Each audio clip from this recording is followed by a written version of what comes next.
Magandang hapon sa inyong lahat. Ito po si Herbert Guria, author-promoter ng The Bible Evangelizations. Kakibat ang ating pananalig sa ating banal na Panginoon Diyos, banal na Panginoon sa Kristo at gabay ng kanyang managaling ng Santa Maria, ay ating po ay binabahagi sa inyo sa linggong ito, ang mensahe ng ating banal na Panginoon Diyos. Ang tema ng mensahe ng ating banal na Panginoon Diyos ay Celebrate Christmas, Celebrate Christ Born, in concerning peace and spiritual salvation. Yan. Ngayon po ay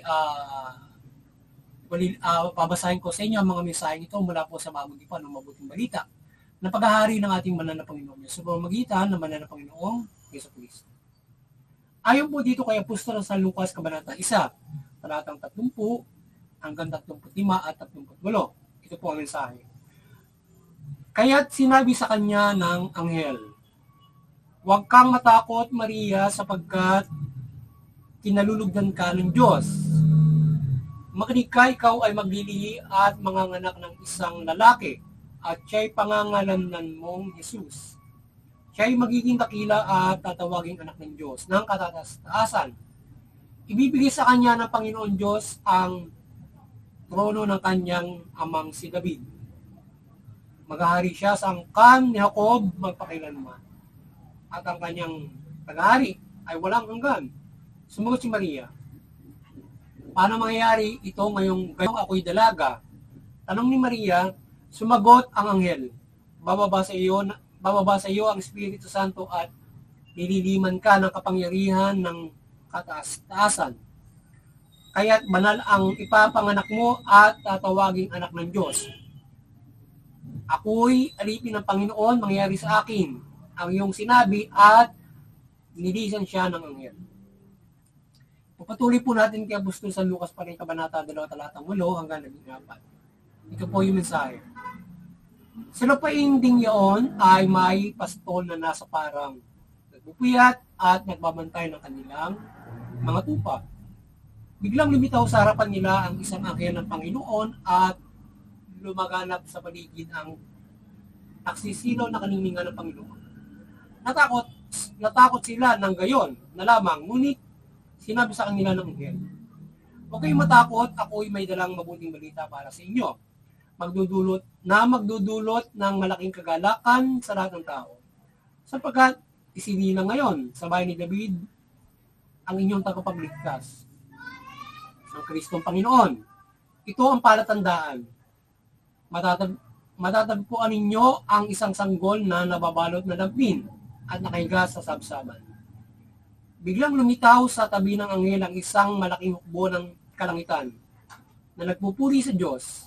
Papuri sa Diyos sa kaitaasan at sa lupa ay kapayapaan sa mga taong kinalulugdan niya. Patuloy po natin kay Apostol San Juan, Kabanata 14, talatang 13 hanggang 14. Ito po ang mensahe. "At anumang hilingin ninyo sa Ama sa aking pangalan ay gagawin ko, upang maparangalan ng Ama sa pamamagitan ng Anak. Gagawin ko ang anumang hilingin ninyo sa pangalan ko."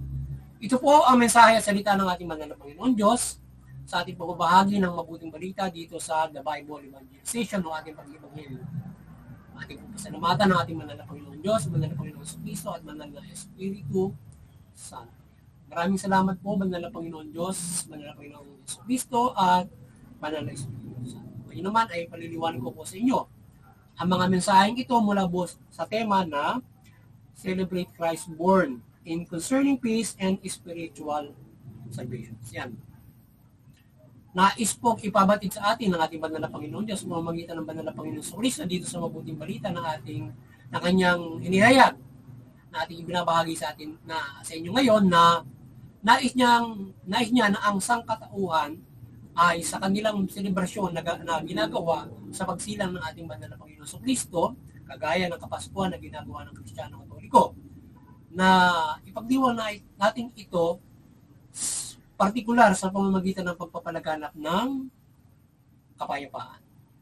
Partikular na ipagdiriwang natin ito at pagsasaluhan ang ating spiritual na salvation o ating kaligtasang spiritual sa pamamagitan ng banal na Panginoon Kristo, sapagkat ito ang pagkasugo sa Kanya. tayo ay, ang Panginoon Kristo ay ang ating tagapagligtas at tayo ay pinagkalooban niya ng kaligtasan. At ito ang dakilang pag-ibig ng ating banal na Panginoon Diyos at banal na Panginoon Kristo sa atin. At ang dakilang pag-ibig na ito na nais ng ating banal na Panginoon Diyos na ating o ang mabuting balita na palaganapin natin ang pagmamahal natin sa ating kapwa. At partikular nga na nais ng banal na Panginoon Diyos ay palaganapin yung kapayapaan at spiritual nga na salvation. Kung saan ito yung pag-ibig na ibinikaloob sa atin ng banal na Panginoon Diyos. Mabigyan tayo ng spiritual na salvation mula sa pagpapalaya sa atin o pagliligtas ng Panginoon Diyos na palayain tayo sa mga demonyo at patawarin tayo sa ating mga pagkakasala. Pinapalaya tayo sa demonyo sa pagkakahikayat niya sa atin na tayo ay magkaroon ng na tayo ay na hikayat sa kasamaan at tayo pinatawad dito ng ating banal na Panginoon Diyos. Yan. Ngayon ay sa pagsasalo-salo sa pagdiriwang natin ng halimbawa itong mga Kapaskuhan o pagsilang na ating Panginoon Kristo ay ating pag-ibayuhin yung ating spiritual na yan. Ating dito sa pagmamahalang ito ay ating pinagdiriwang ang ating kaligtasan spiritual. So ipagdiwang natin yung ating kaligtasan spiritual sa pagsilang na ito ng ating banal na Panginoon Diyos. Sapagkat tayo ay binigyan kaligtasan ng ating banal na Panginoon Diyos at ito'y ating ipagdiwang sa panahon ng kaarawang ito at hindi lamang tayo nagdiriwang ng kaligtasan o inaalala ito sa panahon ng Kwaresma, kundi ito ay itong pagsilang ng Panginoon Kristo ay dito ay pagsaluhan natin ito at ito ang nais ng banal na Panginoon Diyos na mapagsaluhan natin at hindi lamang sa panahon ng arawan kundi syempre ito ay papalaganapin natin sa pang-araw-araw nating pamumuhay ang kaligtasan spiritual na ito ating mapagsaluhan sa pamamagitan ng pinagsasaluhan natin sa pamamagitan ng pagtupad ng kanyang kalooban na marami tayo dapat na pagpapahirap ng kapayapaan at iba't ibang mga bagay na dapat nating gawin. Mula dyan sa Kapaskuhan, tayo ay yung ating selebrasyon na tayo ay naghahanda, hindi lamang para tayo ay parang pangkaraniwang kaarawan. Birthday party, sayawan, gift. But this blessings of God to us na tayo ay magkaroon ng kaligtasan spiritual. Yun yung ating pasasamatan sa araw na ito, sa araw ng pagsilang, ang blessing ng kaligtasan spiritual. Yun yung ating pinagsasaluhan. So yun, na sa araw na yan, at syempre, ang kapayapaan. Yung mga bansang naglalabanan, magtigil na kayo sa inyong labanan. So magpahirin kayo ng kapayapaan. Yung mga bansa magsama-sama, at pairalin yung kapayapaan doon sa mga bansa naglalabanan at sa pangkalahatan yung mga tao magsama-sama sa boses natin yung kapayapaan mula din sa panahon ng Kapaskuhan at hindi lamang panahon ng Kapaskuhan pang-araw-araw na ating mapalaganap yung kapayapaan at syempre ang spiritual salvations na sa pamamagitan ng papairal ng kapayapaan o pagka sa boses, nasasalba natin yung marami mula dito sa labanan na ito na nagkakasala mula dyan sa bagay na yan. At iba't ibang mga iba't iba natin at iba't ibang mga gawain o hakbangin para mapairal natin ang spiritual salvations. At siyempre, ito ay ating pinagsasaluhan so pamamagitan ng tayo ay nagtutulungan pagsasabuhay ng mabuting balita. Yan. So yun at sana ay nagabayan na naman kayo ng The Bible Evangelization sa inyong spiritual na pamumuhay upang kayo ay magabayan sa malaking pag-asa sa inyong kaligtasan spiritual, partikular sa mensahe ito ng ating banal na Panginoon Diyos na yung pag-celebrate natin ng Kapaskuhan, usually we celebrate it with, syempre, yung diwa ng pagmamahalan at syempre, papartikular natin na sineselebrate natin dito ay yung spiritual salvation. Celebrate natin yung spiritual salvation na yan na ipinagkaloob sa atin ng ating Panginoon. Pasalamatan natin ang ating banal na Panginoon Diyos sa pag-ibig na pinagkaloob nila sa atin na yung spiritual salvation. And paano natin ito maibahagi sa ating kapwa, paano natin ito pagsasaluhan ang spiritual salvation natin, yan ang gawin natin ngayong Paskuhan. At muli sana ay patuloy tayong gabayan ng ating Banal na Santa Maria ng kanyang kaliwanagan, pagmimilagro, pagpapala. Yan. Gabayan tayo sa ating pananalangin o samahan tayo sa ating pananalangin sa ating Banal na Panginoon Jesucristo at Banal na Panginoon Diyos. O pananalangin sa Panginoon Diyos mula sa Panginoong Jesucristo na tayo isamahan niya na tayo ay dinggin sa ating mga pananalangin sa pangalan ng Panginoon Jesucristo. At yun, at nice thing nga pala na ang ating Banal na Panginoon Diyos na tayo ay at yung ating kahilingan sa ating Banal na Panginoon Diyos ay sa pamamagitan ng Banal na Panginoon Jesucristo ay ating idalangin yan at ipagkakaloob sa atin yan ng banal. Nang unang pag-aalinlangan, kinakailangan mo.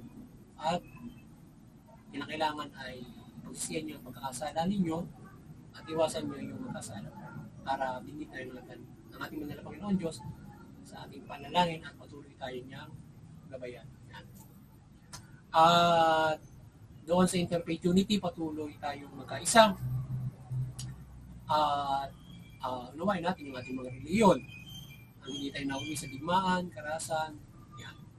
Bagos nakakaikaya tayo ng kapayapaan, pagkakaisa sa at sa CBCP and Vatican Church, patuloy kayong maliwanagan ni Banal na Santa Maria pagmamagin nyo at patuloy nyo pagmuklurin ang sangkatauhan mula sa bansang Pilipinas sa pananampalataya sa Panginoon Diyos mula Panginoon Jesucristo at sa ating munting kakayanan, patuloy tayong maasa ng paggabay ng ating Banal na Panginoon Diyos, Panginoon Jesucristo at ng Espiritu Santo sa ating at ganyan din siyempre ng Banal na Santa Maria sa ating pagbabahagi o paglilingkod natin sa Kanya sa pagbabahagi ng mabuting balita at paggabay sa mga kapamanan. So, tayo maasa ng kanyang gabay ng kanyang pagmilagro, aliwan na natin iba't ibang mga gabay ng kanyang ng ating Banal na Panginoon Diyos.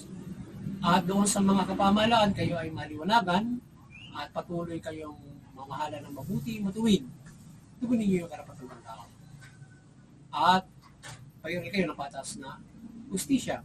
Sa gayon makikinabang yung inyong mga mamamayan, kagaya sa bansang Pilipinas, makikinabang lipunan Pilipino kung ang pamahalaan ay mamahala ng matuwid at tutugunin ng karapatan ng tao sa pamamagitan ng paggabay ng ating Banal na Panginoon. So magabayan kayo upang maisagawa ninyo at maisakatuparan ng mga paglilingkod na yan sa inyong pamamahala at hindi kayo mahikayat sa paggamit ng maling kapangyarihan at magi kayong mga tiwali o mga abuso sa inyong tungkulin. Bagkos, sa gabay ng ating Banal na Panginoon Diyos, kayo ay mananatili na isang mabuting lingkod ng ating Banal na Panginoon Diyos diyan sa pamahalaan. Muli magandang hapon sa inyo lahat. Sana sana ay